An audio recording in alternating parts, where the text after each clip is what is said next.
Hello, podcast listeners. Strap yourselves in for some very serious theater talk. Santaland Diaries opens at Theater B, and I'm the star of it. Tucker and I discuss that with the assistant director, Monika. Plus, Tucker and I talk about some stuff that I really can't remember right now, but trust me, it's all really, really good. theaterb.org/box-office. Get your tickets. More on that as we go in. Let's get this thing going. 1, 2, 3, 4.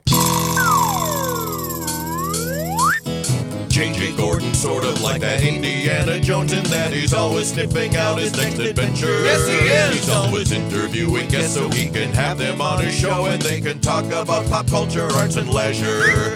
J.J. has his flag unfurled and he likes his french fries curled, and he's fun and then he twirled as he goes to meet the world. He will march into the rain even if his ankle sprained. Take a peek inside his brain. This podcast is called J.J. Meets World.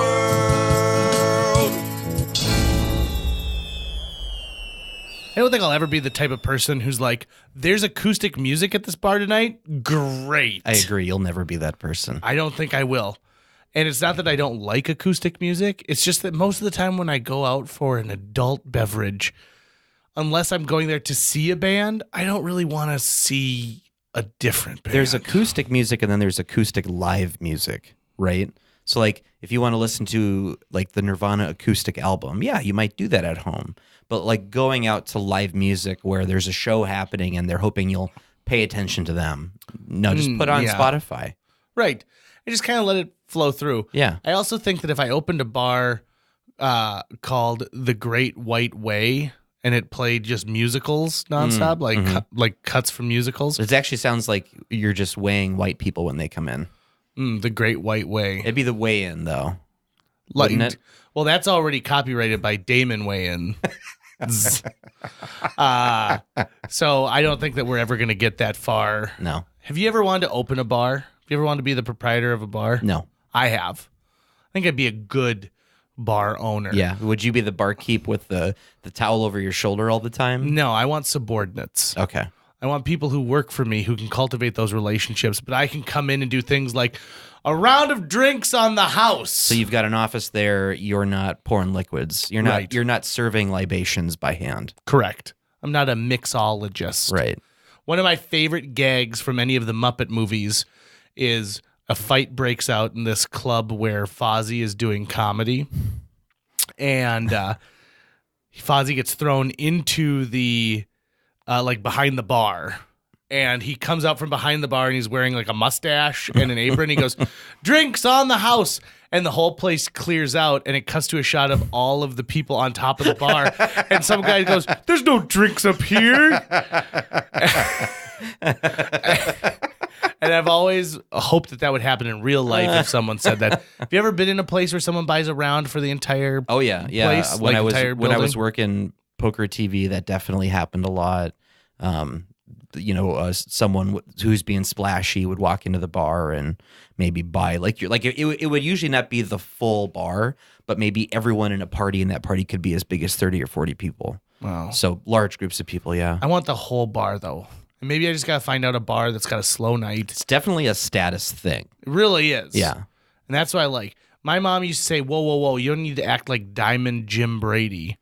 And I don't know what that means. Right, but I remember your mom paying for all the Applebee's when we won the 2006 48-hour film challenge. That was pretty amazing. So your mom knew when to spread some bills out. I mean, my mom knew when to buy a bunch of kids happy hour priced appetizers. She literally bought us happiness. If you think about it.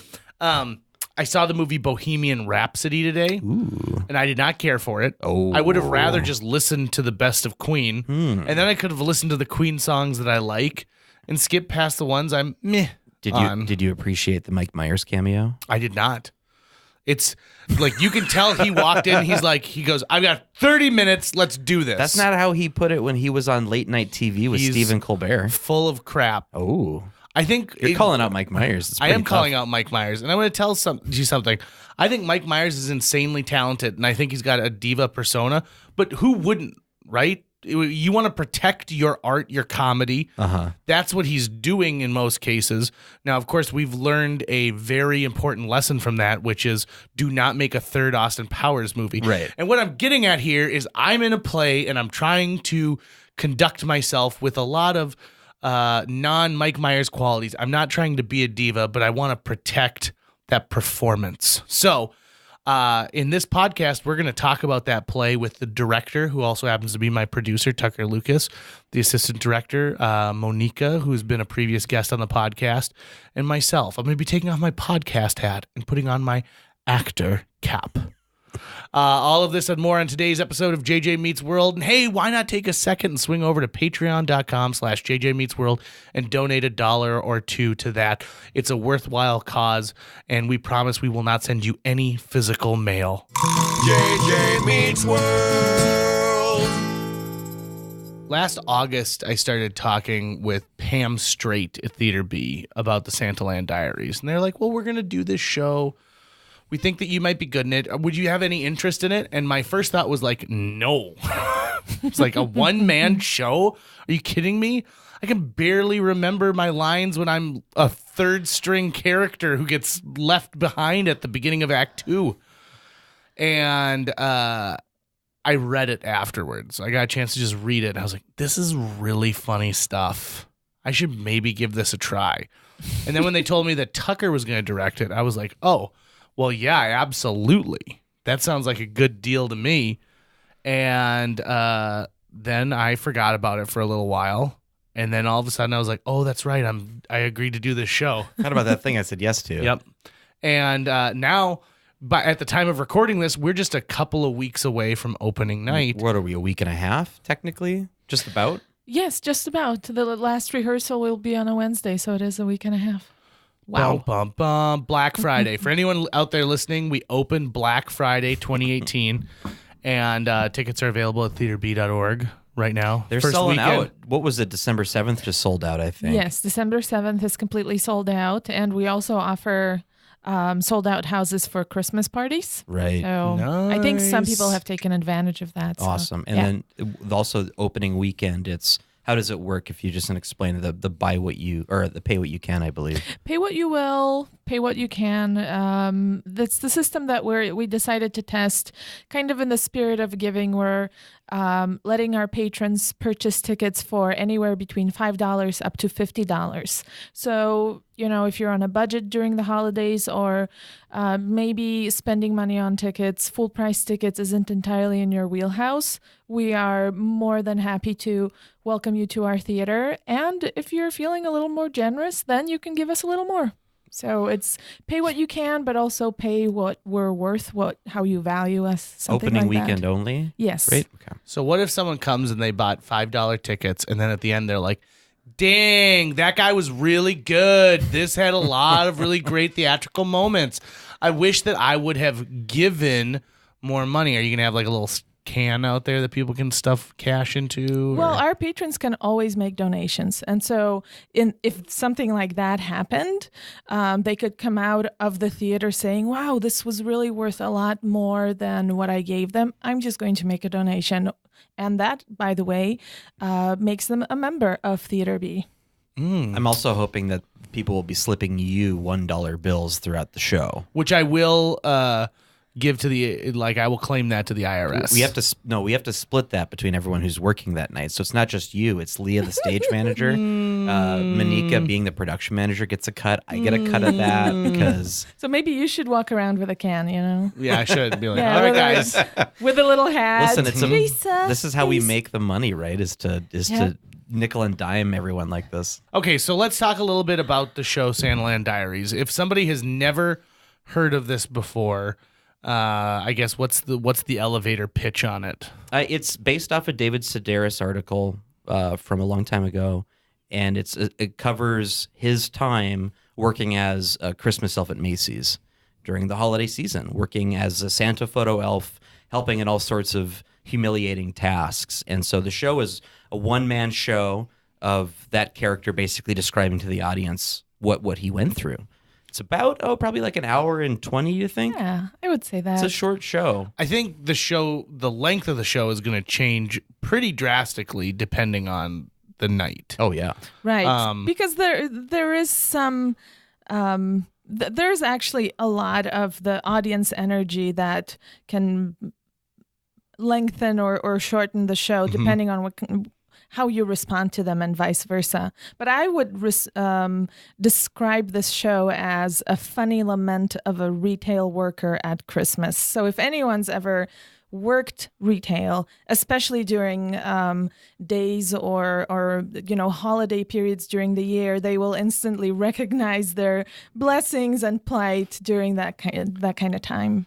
Today I was in Target Boutique, and I had that. It got cold in Fargo, North Dakota recently, and snows on the ground, so I was wearing a coat, and I was walking through the Christmas section. I was maybe there for like 10 minutes, and I'm walking through the Christmas section, and all of a sudden, there's a couple of people, and they're arguing about where they're going to go for Thanksgiving, and you can tell they should have had this conversation maybe a couple months ago.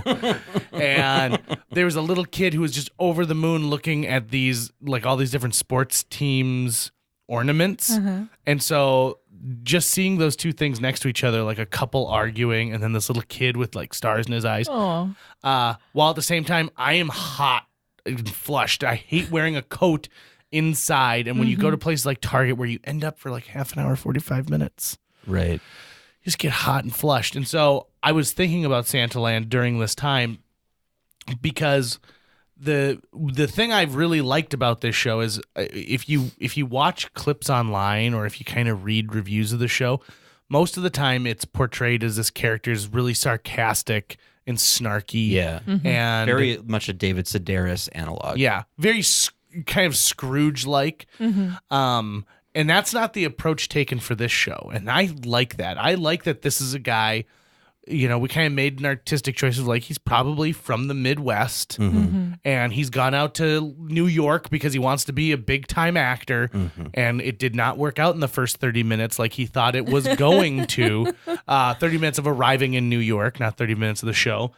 And he still has some wonder and excitement while he's going through this journey. And times are bad, but he also is able to just sort of like step back and laugh and be like, I can't believe that they did this. The character that we've worked on creating in the show is definitely not the wry, sarcastic, smartest guy in the room that sort of the David Sedaris type is. He's much more optimistic about everything at the very beginning, until that optimism is challenged by the anxieties and the humiliations of working this job. And I think another thing, as Monika was talking about, what people will be able to relate to him about in the show, another thing is that I think it's safe to say that our anxieties tend to peak during the holiday season, this particular holiday season. The year is coming to a close. There's a lot of, weather changes that are going on.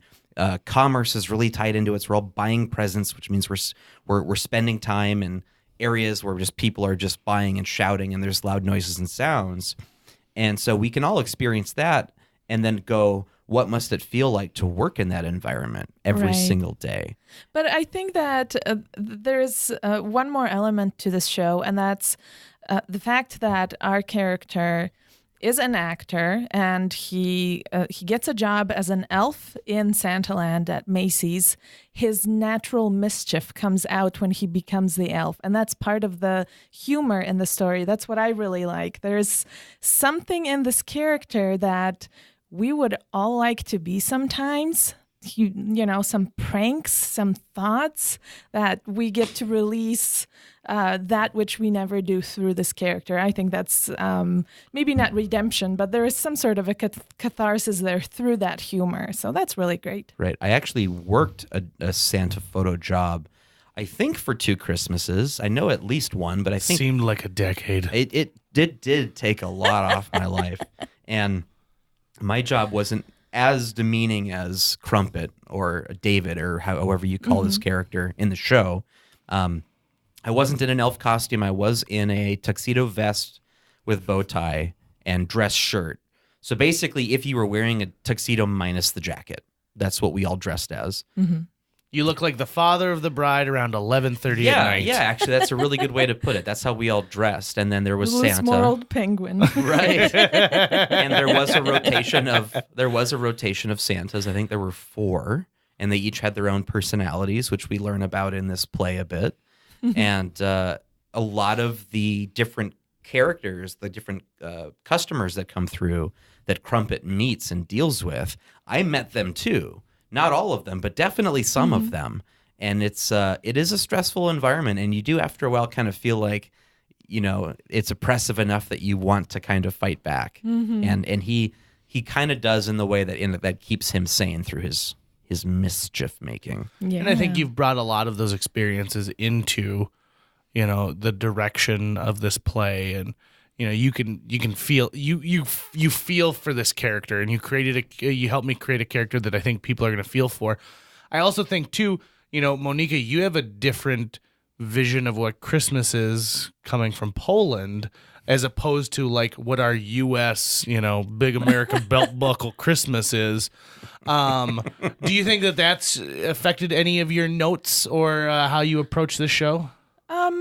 I definitely recognize a lot of what I first experienced when I moved to America. So a bigger focus on the commercialism and just the different approach to Christmas because America isn't a Catholic country like Poland. So the songs are different. They're a lot more popular. They're not religious carols. And the iconography of Christmas in America goes way back. You see all sorts of Coca-Cola images or Norman Rockwell-like images, very rustic, very ingrained in the average person experience of life. Whereas, at least when I was growing up, I haven't lived in Poland in 14 years, even though I go back, to visit. The country has changed quite a bit. So I'm sure that over the years that the country has developed, we've also gained a lot of that commercial approach. It just happens all over the world. It's pretty natural, as countries become richer, essentially. But when I was growing up, the approach to Christmas for me, from what I observed, was more family-focused, church-focused for sure. And because Poland wasn't as wealthy as it is now, the focus on gifts wasn't as strong as I've always experienced it in America. So that's the difference for me. For me, it's just fun. Seeing this show, observing, reading, looking at what the message is. It's just fun. It's definitely heightened. It's a little bit of a satire. It's not maybe fully the reality that I experience during the holidays. There's another tactic, I should say, that we use in this show that I think if you're someone who has seen Santaland before somewhere else, there's a good chance that you didn't see it like this, and that it relies a lot on JJ's abilities as an improviser and performer, because we add a lot of crowd work to it. Sure. And, we let the audience know in a pretty dramatic way that this character can see you and is talking to you. Right. You're not just a passive viewer. Like, you're someone who's in the room with this guy and he sees you. And that adds a lot of fun to it, I think. And if it's it was something that we wanted to do too, because Theater B has done this show before. We did it, was it 07? 06? 06, I think. 06 that we did it with Scott Horvick, the beautiful, wonderful Scott Horvick, who unfortunately left us for the Twin Cities because he's one of the founding members. Of the founding members of B. He's a big old jerk, and I don't like him anymore because he doesn't live here anymore. I'm going to go start Theater C in the Twin Cities. Theater Scott. We did it with him when we had the theater on Main Avenue in Fargo. Now we're in Moorhead at the corner of 10th Street and 2nd Avenue North, right? Yes. In the old Lincoln School building. Old Lincoln Elementary School building. And we are turning that space into a Christmas space for the show. Which I think is really neat. Yeah. Also, it should be said that the costume alone is worth the price of admission. JJ in this particular costume alone is worth the price of admission. Oh, yeah. Here's a fact about me. So with my height and rotundness. I never get a costume when I'm in a show. It's always like, well, do you have something like this in your own closet? Could you bring this? Right. The last Theater B show I did, Hand to God, it was all my own clothes. So there's not a special feeling of like being in a costume, right? Oh, And when I was so sweet. Isn't that sweet? When I was in high school, I never had anything. The only time I've ever had any kind of a costume built for me previous to Santaland was when I did La Cage aux Folles in Chicago. But even that, it was just sort of like going to thrift stores and finding little I pieces. guess that's and true. stuff That's like what that. we did for underpants. Was we just pieced it together from stuff, right? Yep. Yeah, I brought my own white shirt, That's my what I own thought. suspenders. That's what I thought. We had to buy a fake mustache because I cannot grow facial hair. Thank God this show doesn't require facial hair. I'm so happy that you get to experience that special feeling of getting a costume tailor-made for Oh, you it's so cool. and so intentional into the telling of this story. And JJ is shaped like a candy apple with two ends, like with two sticks in it, and just instead Yep. of one. And our costume designer Cindy, who has known JJ for a long time, and when she found out he was doing it, was like, "Oh, I'm in," because I know exactly how this guy's going to look. And so she has been designing his costume with comedy in mind, going, "I know they'll be able to do these different kinds of bits if he's wearing something like this or like that." Isn't it wonderful to work with a costume designer who takes all of those elements into account? How the person can use, how the performer can use the costume to enhance their the humor of the situation. It's just wonderful. I really can't wait for people to see what it looks like on you. It's hilarious and. And full disclosure, too, if you've seen the poster, that is not the costume nope. we're talking about. That was just the promotional Yep, costume. we just needed something slapdash to throw in JJ quick, make him look like a sad elf. It worked. Shout out to Jeff Knight for doing that graphic design. It looks fantastic. He's so swell. He's such a good guy. Just so swell. He does such good work. Good job, Jeff. I think when people come out to this show, too, and I also would say, if I was going to rate this show, I would say it's probably PG-13. Yeah. I would agree. Yeah, there's like one or two F-bombs, couple of lesser curse words on the curse word scale, but nothing crazy. No, and nothing overtly sexual. No. There's nothing. I think that it's a feast for the senses because there's going to be a lot of like taking me in with your eyes. There's going to be a lot of things that tickle your eardrums. Your taste buds as well. Won't give anything more away on that, but your yes, taste indeed. buds too. I have a question for you, JJ. Now that you're deep into working on a show, on a one-man show, we should really stress that this is a one-person, one-character show, which you had never done before. You've performed on stage, hundreds of hours on stage, doing improv, doing other shows, public speaking. What has been the biggest challenge for you? And I want to actually take lines away as an option that you get to pick, because I think that's fairly obvious, right? That you're the only one speaking, and so that would be a huge challenge. Sure, the memorization. Apart from memorizing, what do you think has been the biggest challenge for you so far? If you think of a regular play as an ornament box, Okay. so you open the ornament box and it's segmented into these different things, and each segment holds a different ornament, right? So that's a typical show. So it's like, oh, okay, we're on the glass puppy dog, and we're moving on to the Jesus figurine, and then this one. And by the end of the show, you've taken all of the ornaments out and put them on a tree. And you're doing it with all these other people. So each person's responsible for a particular ornament, and they put it on the tree. The thing with a one-person show is it's like opening up the box, but it's not segmented at all. They're all kind of jumbled together. Some of them are twisted about, and it's your responsibility to, in front of a crowd, decorate this tree and make it look like it's happening both for the first time as well as a well-oiled machine. It's incredibly difficult. When I talked to Scott Horvick about this, it was maybe early September, and it was the first time I had seen him since I said, okay, let's do this thing. And he said, are you working on it yet? And I said, well, I've read it a couple times, but that's it. And he goes, you need to start reading this thing in and out, up and down, left and right, because your pacing sets how this show progresses. And you need to know what chunk you're doing at what time. And he told me a story about how one night when he was doing it, he forgot a huge chunk in the middle.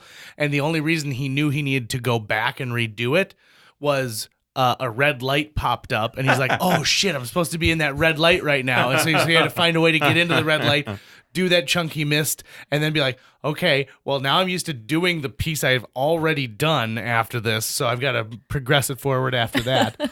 I'm really lucky in the fact that they're very, like, if I mess up and I forget a chunk of dialogue or if I put it in a different spot, there are very few moments in this show where you couldn't just come back from that pretty easily when your mind gets set right. Right.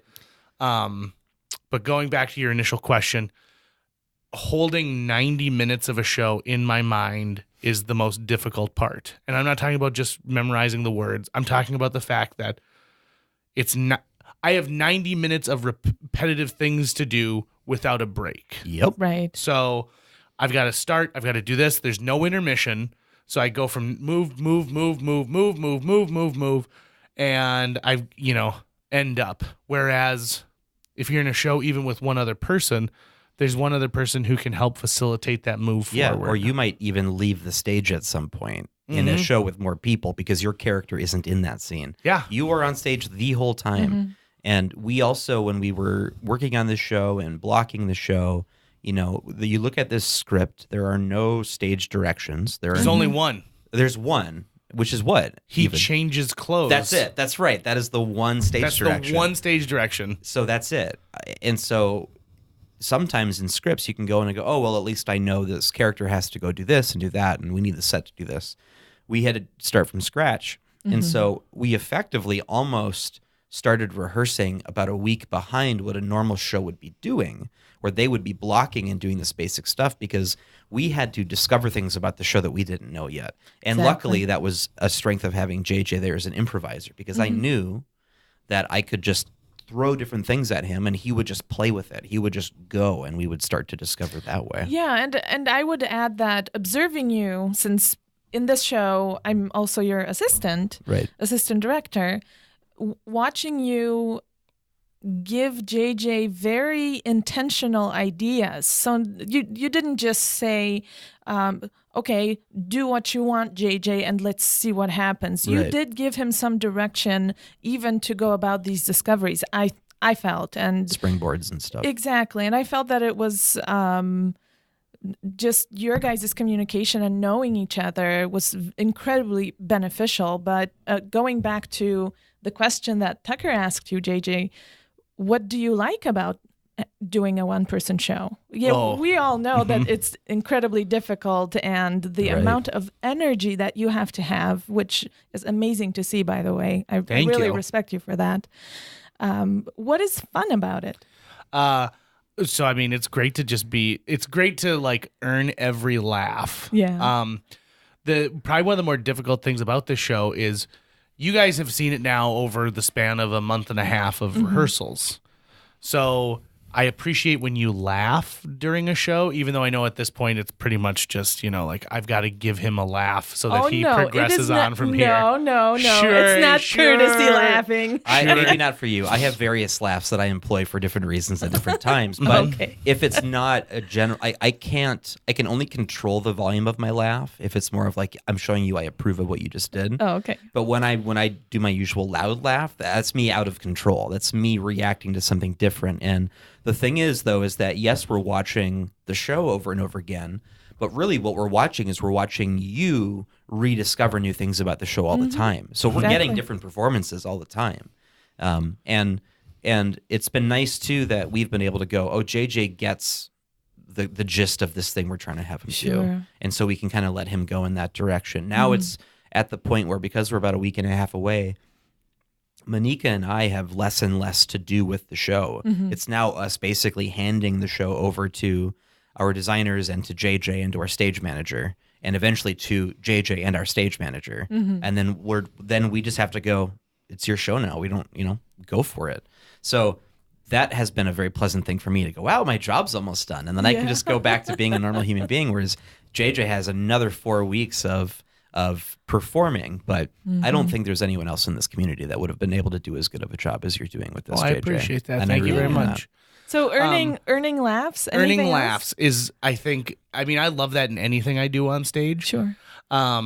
I also, it's really great for the ego too to know that like I'm the only, like when I get up there and like they give a standing O, like it's just for me, everyone. Like not you.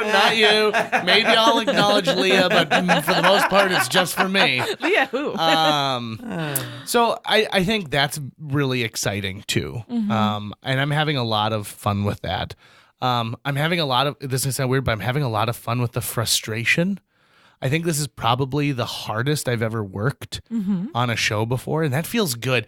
I think anytime someone works really hard and pours their whole self into something, Right.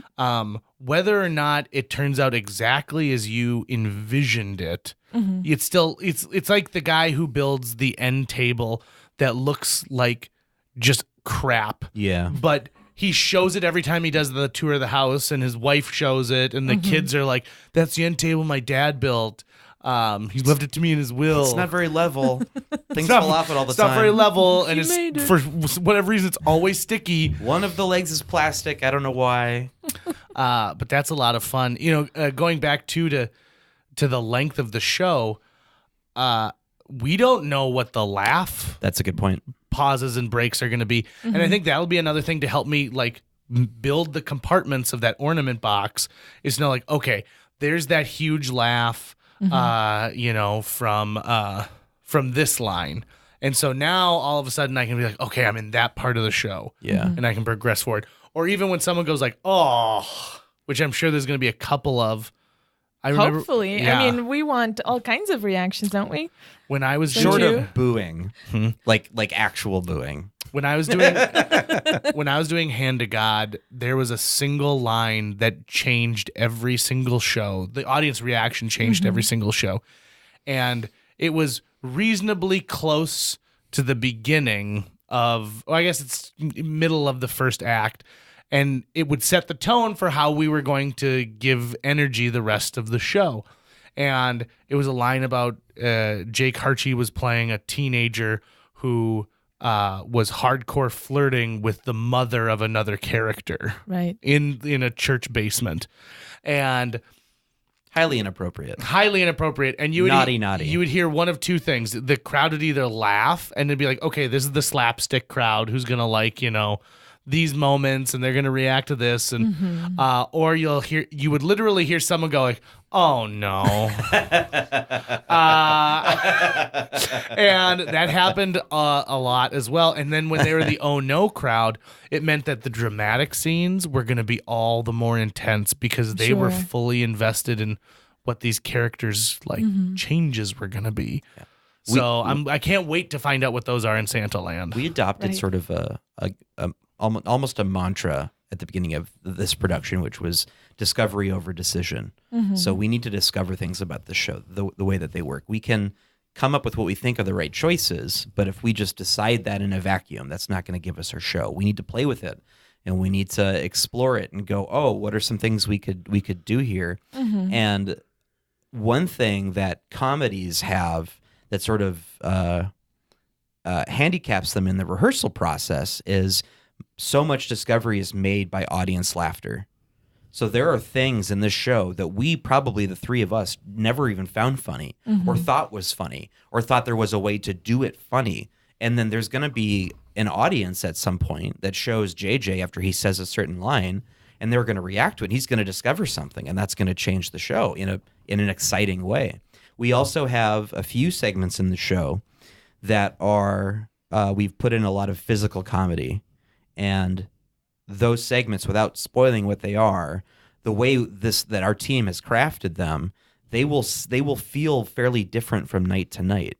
So you'll be getting, please come see Santaland multiple times if you can, because you'll get different shows. There will be different moments where JJ has decided, we've got points where we go, hey, if you see someone over here that you want to do this to, do this to them, right? or look for opportunities to interact with different audience members in different ways. Heck, the night when there's the ASL interpreters, there is going to be a drastically different show than the other shows. We've blocked it differently so that we know on that night we're doing something different. Exactly. I'm very, very excited about this, and the energy is up there. And it's not a like, oh, Christmas sucks show. I think people are going to leave going like, oh, I'm so happy that it's that time of year right now. Exactly. And just, I would say to our audience, don't be afraid that you're going to be pulled out of your seat and have to do something on the stage. It's not that kind of audience participation. Nope. So you're going to be safe, but you will have an opportunity to see how JJ may interact with you or somebody else sitting in the seat. So it's not intimidating. It'll be a lot of fun. Yeah. You might get free candy, too. You don't know. You might get free candy. This show is not a roast in any way, shape, or form. Nobody is supposed to be embarrassed. Even the main character of Crumpet isn't supposed to feel embarrassment in front of the people who are there. Right. It's supposed to show that universal frustration of, gosh, sometimes the holidays are unbearable. Sometimes you wish you had a time machine that took you from November 20th to January 5th. So I've got another question that has just popped into my head for you, JJ. So JJ, here in the FM area, you are a known quantity. You are a cause celebre. Is that how you say that? Cause celeb? I don't know. Celeb. You're a local celebrity, and you have different audiences. Some people know you from Line Benders and your improv work. A lot of people now know you originally from the Mix. Technically, first I was from Rock 102. Rock 102, then the Mix. Then the Mix, and now KFGO. So you've got the radio listening audience. You've got the podcast audience with JJ Meets World, and then you've got now a bunch of cops too from a bunch of Crisis cops Intervention too. Training. Right. A lot of people know you, and they know you different ways, and now they're going to come, hopefully, see you in this way. What audiences who know you do you think will have the most to take away from this show? So I think the only universal thing to all of those aspects, everything I do out in the community, is there's a certain level of sweetness to me. Like, people are always like, you're always so like kind of happy and jolly. I've got a little Santa thing happening myself. And even though you can't grow a beard. Even though I can't grow a beard, never will. I'm the Kurt Russell of Santa had hormone deficiencies. Yeah, exactly. I think that's what people are going to, so it doesn't matter where you know me from. It's that same sweetness comes into this as well. And I think people are they're gonna like that. I'm not trying to draw a parallel here, but it's one of the reasons I think people like the movie Elf. Is Elf could have been snarky and sarcastic. Oh yeah. But they choose to go on this level of sweetness, and it's not even just being naive. It's just sort of being who you're supposed to be. Yeah, I guess you're right. Like I didn't really think about it until right now, but our show, the show that we have created, does have a lot of the tone of Elf. It really, really does. It does. We do. I think actually in the beginning when we started rehearsals, there was a lot of talk about making sure that we preserve the innocence of this character and showing the true journey that his heart goes through during Christmas and rediscovering the joy. It's not just about the uncomfortable reality of working. It's also rediscovering the magic. So maybe that's what connects people. It's the sweetness in the magic. I mean, I'm going to throw this out there. Every year, there's a moment where I'm just like, forget this, screw Christmas. Become a Grinch like me. Yeah, I mean, everyone has, I think, that moment at least once during the holidays where it gets to be a little overwhelming. Yeah. Don't get me wrong, I love Christmas. I love the celebration. I love the food. I love the family. I love the holiday movie specials. It's one of my all-time favorite points of the year, but no matter what, there's always one thing. And even as a kid, I remember when I was young and I told my mom I want like a Norman Rockwell Christmas because our family was as dysfunctional as they come. And it seemed like we had a run of maybe 6 or 7 bad Christmases In a row? Oh, no. and they culminated in a in a Christmas when I was in 8th grade. We would always go to my grandmother's townhouse on Christmas Day, my dad's mother, where all of that side of the family would come. And we eventually got so big that half the people are on the stairs and every piece of furniture is filled. And we had traditions that were like, when I look back, I'm like, oh my God, one was a frozen fruit cup where you'd put like a melon ball in your mouth and just kind of like have to suck on it for 5 minutes before you could bite into it. It was frozen fruit, but frozen fruit cups were a big thing. My grandma's old electric turkey roaster. So on this horrible Christmas, I remember tensions were building. Like, I don't think my parents' marriage was very solid at the time. But you have to still go through Christmas. I was old enough now in 8th grade where I could feel like some family dynamics. And we went, and during dinner, someone was like, oh my God. And we had forgotten to take the pins out of the turkey because we would pin the turkey together to cook in the roaster. And so now all of a sudden everyone had to like eat very carefully to make sure that they didn't ingest a metal pin. And then afterwards, my sister, who is still small, was walking into the kitchen. Again, it's a townhouse. There's probably like 30 people there. It's crowded. And a pot of coffee gets spilt on my sister. And so she ends up with a horrible burn down the entire front of her body. Nothing bad enough to go to the hospital, but bad enough where she went and had to like lay down in my grandma's bedroom for a little while. Aw. And then to top it all off, when we got home, our house stunk. And it stunk so bad that my mother knew immediately what it was. We had an old fridge in the basement, mere steps from where my bedroom was.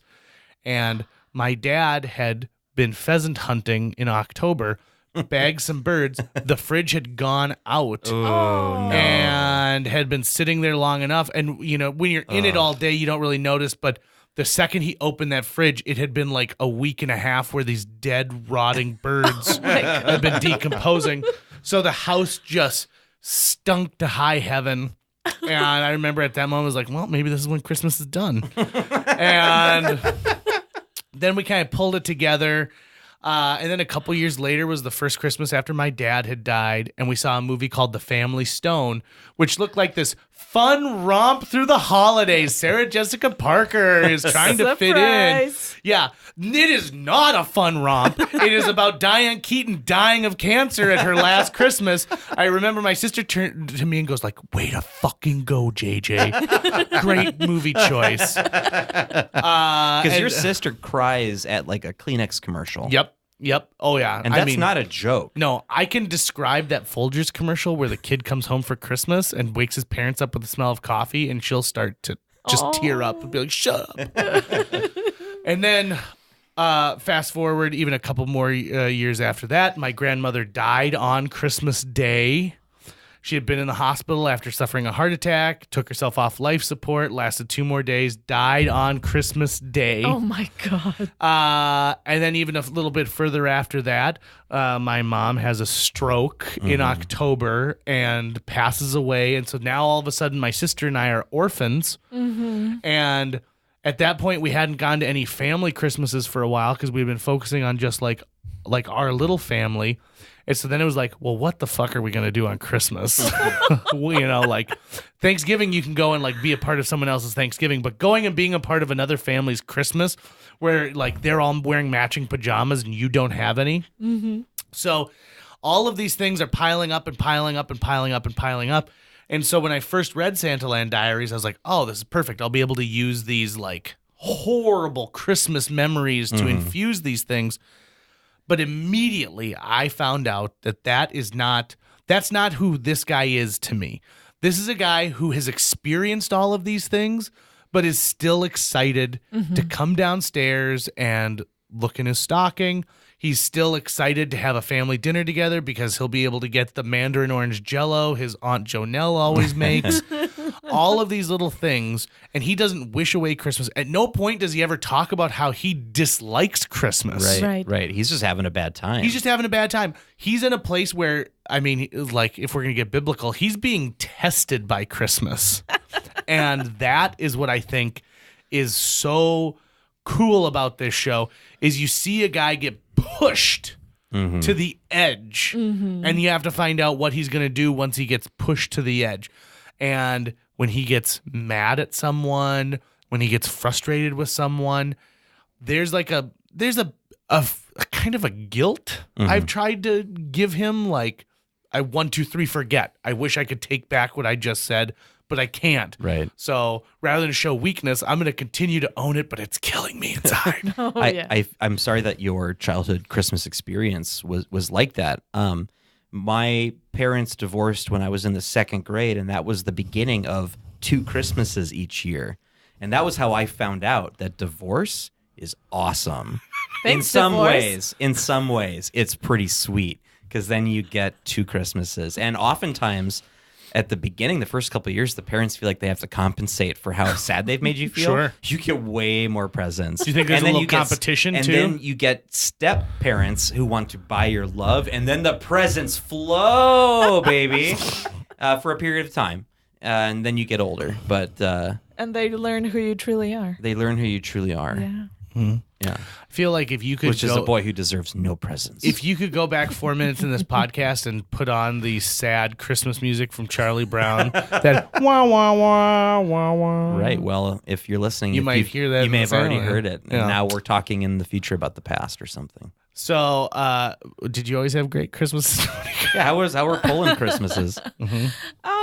Varied. There were some Christmases that weren't so pleasant. You know, obviously, my parents' marriage was rocky at times and eventually ended, just like your experience sounds similar. But there were many Christmases that I remember just loving everything, loving the atmosphere, loving the Christmas Eve dinner, which feels to me like it's a more important time than Christmas Day. There are certain movies that we always used to watch. You get all of your main presents on Christmas Eve. You get them from the star that guided the Magi. You know, it's not Really? Santa who brings the presents. Is he referred to as Santa? Is there a different title because Santa has different Saint Nicholas and Father Christmas and all these other things? Well, I don't think we call him Father Christmas. It is Saint Nicholas. Okay. And so we get gifts from Saint Nicholas on December 6th, which is the Saint Nicholas Day. And that's more the stocking type sort of presents. But for me, I don't know. I think fairly early, my siblings and I started to ask our parents for very specific gifts, or maybe just money, or gifts within a certain range. So at least on that front, the gift giving was very satisfying to us. I mean, some of the best traditional dishes are what's eaten during Christmas, so I always loved that. Always loved decorating the Christmas tree. Yeah, and ever since I became a parent, Christmas has gained an even heightened sort of flavor where you want to recreate certain things very intentionally for your children. So even if you want to introduce new traditions like reading certain stories, that is incredibly sweet and makes Christmas nice again. So I think I don't think I remember any bad Christmases from my youth, simply because I have so many nice Christmases now that I remember from at least the last 17 years, because my son is 17. So yeah, it would be 17 years of Christmases with my own child. So yeah. How long did you do the Santa thing with your son? Oh gosh, I don't remember. I don't. Does he still believe in Santa Claus? I mean, What are you Santa's saying, real. JJ? Santa's real, but I'm saying like he hasn't become jaded and doesn't think Santa's real, right? Yeah, I didn't like the way that conversation was turning just now, JJ. I can't tell. I honestly don't remember. I don't think there was ever a big falling out where he suddenly discovered there's no Santa and we were all liars. I think maybe we had some conversations. up to this day, we still follow Santa's journey on Christmas Eve. You know how you can do it with the NASA With app or NORAD? something, Yes, the something like NORAD that. app. Yeah. So now we've embraced Santa as maybe sort of this unexplained phenomenon. He maybe exists. We're not sure. We're all very consciously buying into still believing in some miracles. So it's kind of a fun thing to do together. I remember the moment that I realized I had to finally face the Santa question with honesty with myself, and it was in the 4th grade. Mrs. Carlson's class, and it was Christmas season, so every day there were different like Christmas activities that we would do. And then at one point I remember, and I don't know how we got into it, but she polled the class. She said, "Who here still believes in Santa?" Mm-hmm. And I began to raise. Yeah, she did. She polled the class With that question? with that class. Who here Still who here believes. still believes in Santa? What a bee. And I began to raise my hand, but as I was doing it, I was taking a quick clock of the room and noticed that no one was raising their hand. And so I put mine down. And that was the first moment that I realized I might be behind the curve right now. Like, I had no idea who was, if there were a bunch of other secret believers in the room. But in my mind, everyone was telling what they actually thought. Mm-hmm. And so I stopped. And at that point, I realized I'd never actually asked myself if this is real. I just bought into it, and then it died in me that day in that in that little 4th grade desk. This reminds me of something. When my son was around that age, that when you're describing your memory, the Polar Express came out, and I think sometime around when he was maybe 10 or 12 years old, and we used to watch that movie every single day, and not just during Christmas. And so I think that probably influenced him in whether he had any doubts or not. Having his own belief and just being connected to the magic and a certain kind of innocence was okay. Right. And I kept repeating that to him. I think that's how it happened. So there was no big tragedy of him finding out from friends and getting laughed at or anything. Right. I think I brainwashed him enough. Although I remember as a kid also getting sick of asking adults, "Do you believe in Santa?"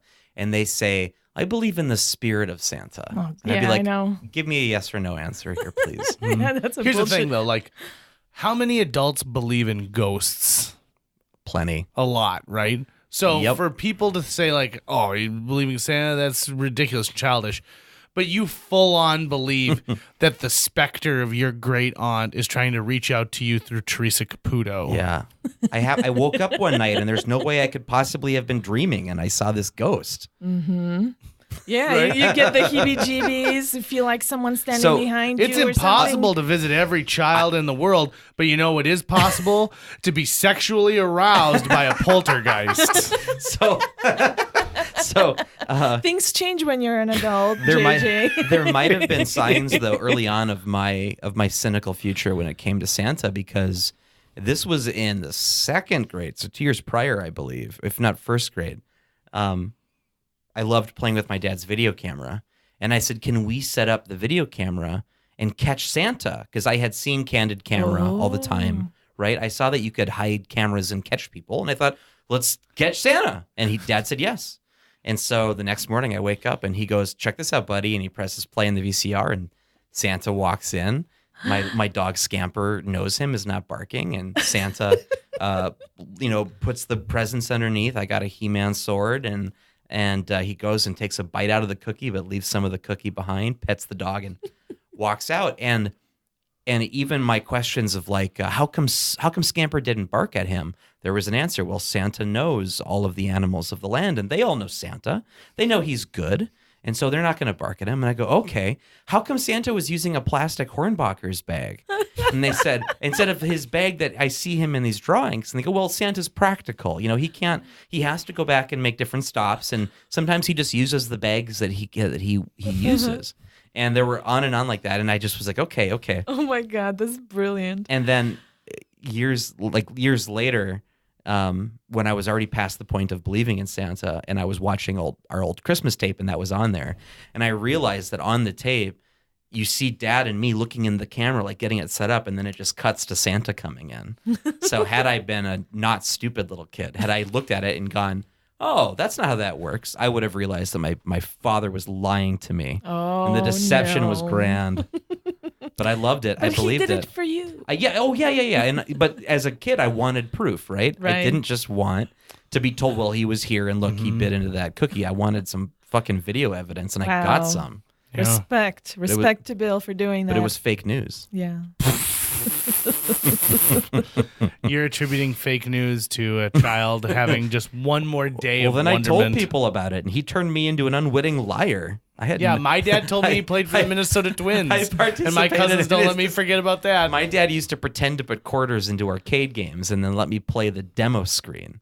Oh my God, that's hilarious. Because he's a good dad. That's Yeah. what good dads do. Like, look, you win. You won again. Yeah, you won again. So I would have- Good job, good at buddy. this. I would have been more interested in the fact, like, wow, Santa and my dad are the same height. So did he like go and rent a Santa suit? or? He already, I believe, owned a Santa suit, which I knew. So why I couldn't just go 2 + 2 = 4? I don't get it. But I wasn't very smart. I I've- wanted to believe. You I've wanted to played believe. Santa maybe 7 times in my life where people have been like, would you come to my business and just walk around Part as of Santa the curse Claus of for a being while? a candy apple. It really is. It is. To being grimace shaped. And your jolliness. Let's and not forget it's that. true. Yeah. There's a certain You have amount of rosy jolly. cheeks. You have rosy cheeks. So much so that years ago I thought about investing in a really nice Santa suit, Oh yeah. but I didn't. Also, side note, when I watch the 1994 version of Miracle on 34th Street, near the end when Santa is on trial and they film that Kohl's commercial and it's like, we here at Kohl's have been the home of Santa Claus for 95 years. And da-da-da-da. It's like, and so we here at Kohl's believe in Santa and we stand with Santa. We ask, do you believe? And then it cuts to a montage with Aretha Franklin's rendition of Joy to the World. And it's like Local 49, we believe. Little kids are taping it up. There's like hot dog carts that say, I believe. Oh, I cry like a newborn baby freshly slapped on the rear. I love that. And that's the thing, right? There's even though there's things that frustrate you about the holidays, there are things that you love about it. And that's what this play really gravitates towards. It's it full on winks at you and says, like, yeah, we know parking can be awful sometimes, but don't worry because there's a ray of sunshine in this whole thing. And there's a lot to take in just as this play aesthetically, in a lot of different ways, not just the story itself, but the costuming and the props design and the set design. We have an amazing set design and the lighting and sound, everything that goes into this show. It's a very, very fun show to watch. Our set designer, Deborah Davey, has done an amazing job creating a set that I guarantee you're not anticipating it right now. You have no idea what it's going to look like until you walk in. And I'm excited for people to see that.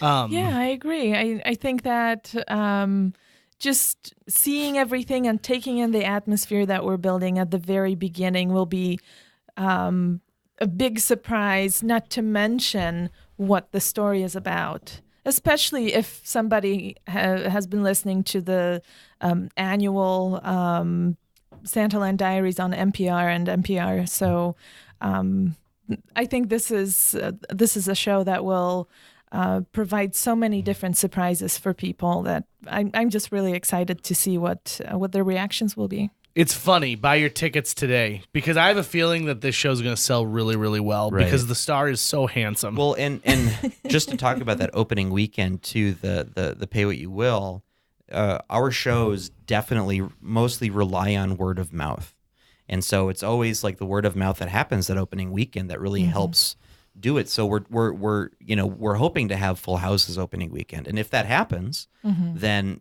good luck getting a ticket for the rest of the run because Oh. we're gonna have crazy demand after that point. Right. And another thing that I do at Theater B is run the box office. And I can tell you, like most of everything else too. well, with the wonderful Kieran Winterstein, who's our executive director. But Who I couldn't will, make time to be on this podcast. She big timed us. It was crazy. Anyway, sorry. Continue, Monika. What I wanted to say is that as soon as tickets went on sale, we started getting phone calls every single day. So this is definitely not a show that you want to just wait until the last minute to get a ticket, or maybe come to the theater and think you'll get a ticket at the door. Make that reservation ahead of time. Make this one less problem that you need to worry about, and truly enjoy the show. And also, the show opens the day after Thanksgiving. So we're in rehearsals up until then. And if you want some insight into the rehearsal process, subscribe to our Instagram account, the Theater B Instagram account. Right. Because we do stories from every rehearsal, and you can kind of get a view into our process and how we work together as a cohesive team. And don't ask me for tickets. Right. I'm not going to ask you for tickets. No, I'm just saying, like, in general. You're talking to so them. many people. I thought you made eye contact with me. I thought you meant me. So many people like tell me like, "Oh, hey, they said they're sold out, but can you get me tickets?" Don't even ask me that right. this year. So Don't ask me. Here's what people need to do, JJ, and this is maybe something you can tell your friends and family and people who ask you. Go to our website. It's www.theaterb.org/box-office, or just call me at the office. My number is 701-729-8880, and I will take your reservation, sell you a ticket, whatever you need, answer your questions. Make sure you can check the description on this podcast, too. We'll have all that information in there. Yes, so that perfect. If you're listening to this in whatever podcast app you're listening to it, you can check it out. But as of right now, guys, I'm sorry to pull rank on you, but I think we got to wrap this up because we have to go to rehearsal. Yeah, literally right now. Let's to go do this. So, all right. So excited. Hey, folks, thank you for listening. Make your Santaland Diaries reservations right now. If you listen to this whole podcast and it's after like December 18th, 2018, it was a really fun show. You missed out. It was fantastic. I got a standing O every single night. It was a good thing I kept my wedding ring backstage because I had a lot of propositions afterwards. And you'll have to look forward to the next time Theater B asks me to do something. End of podcast. JJ Meets World. That's going to wrap it up for today's show. If you enjoyed this episode of JJ Meets World and would like to help us continue to produce 2 new episodes every week, you can donate to our Patreon. Check out patreon.com/JJ Meets World and donate today. Even as little as $1 a month can go a long way. Visit our website at www.jjmeetsworld.com or hit up our social media. We're on Twitter, Facebook, Instagram, all the sites the kids are using these days. If you'd like to stay up to date on new episodes of JJ Meets World, you can find us on iTunes, Google Play, Spotify, Stitcher, iHeartRadio, YouTube, or wherever you consume the podcast that you love. JJ Meets World is produced every week by Tucker Lucas. You can find out more about Tucker's work by checking out www.moonbasemaria.com. If you want to get in touch with your host with the most, go to linebenders.com, and you can find direct contact info for JJ. I don't wear underwear under my costume.